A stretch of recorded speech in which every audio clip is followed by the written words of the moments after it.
Hi, this is EkhartYoga, and I'm Anna Sugarman with a playful tripod headstand tutorial.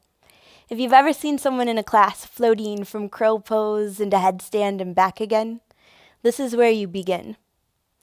Now, if you're used to the traditional Shirsasana with hands interlaced, it might feel a little weird to start with.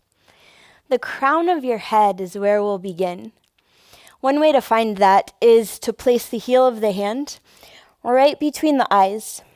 Wrap your palm over your forehead, and where the middle finger lands is the spot. So bring your hands to the mat, shoulder width distance apart. Now we're placing that spot on the crown, an equilateral triangle. So the same distance from the hands as the hands are from each other. Drop the crown to the mat. You should have a clear view of the hands. Forearms already parallel with one another. Tuck your toes under, lift your knees. Now tiptoe in toward your hands, just as far as you can comfortably go. Bring a knee to an elbow, and then release, foot back to the mat.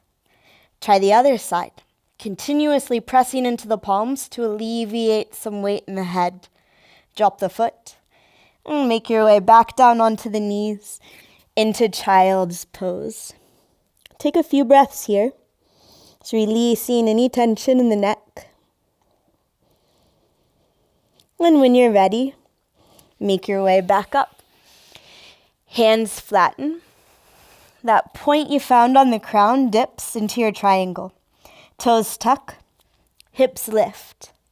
Walk in toward your face, and bring a knee to an elbow.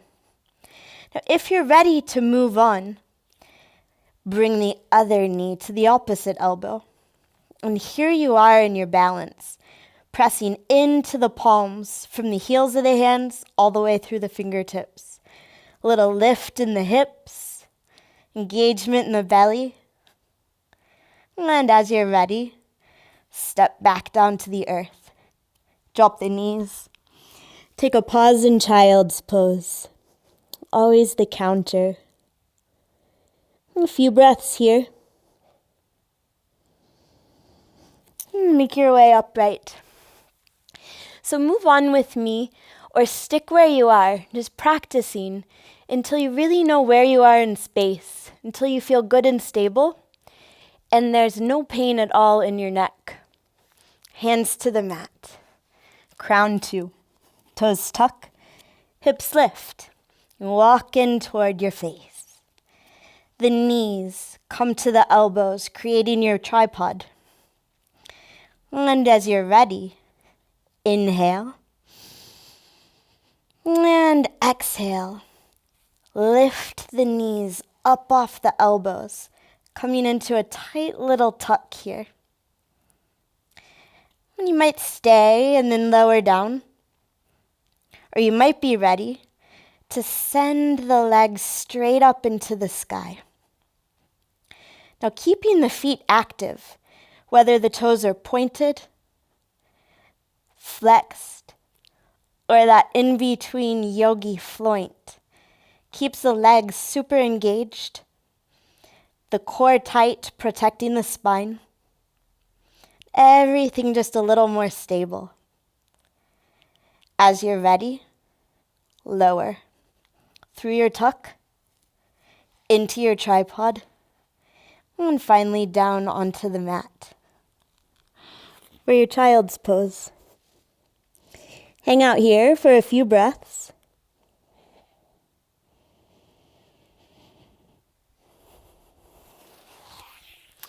And if you're rocking your headstand now, the king of asana, let's keep going. Hands to the mat. Crown finds its way too. You're going to tiptoe up toward your face. Bring the knees to the arms.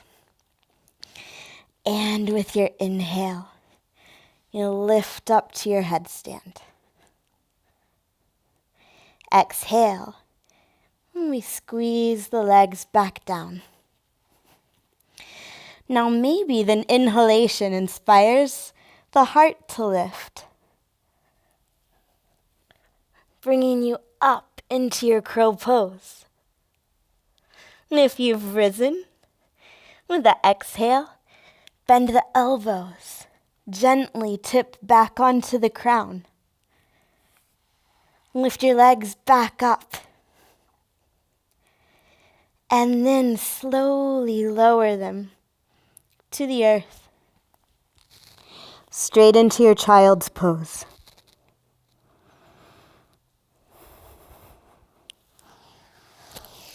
So many variations to play with here. If you're enjoying that pike up, the extra core work, you can start from there.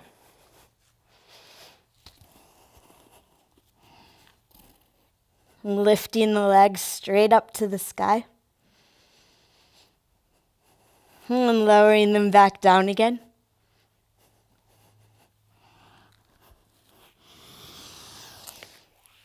You can twist for side crows, or you can take a funky variation. One palm down on the mat, elbow parallel with that palm. Forearm flattened this time.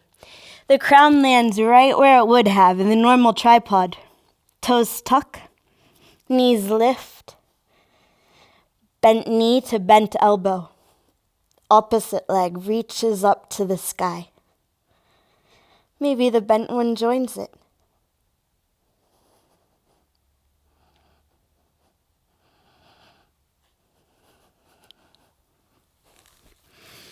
Child's pose. And then your lift. Thank you for playing with me today. If you'd like to see more, check out EkhartYoga.com. Namaste.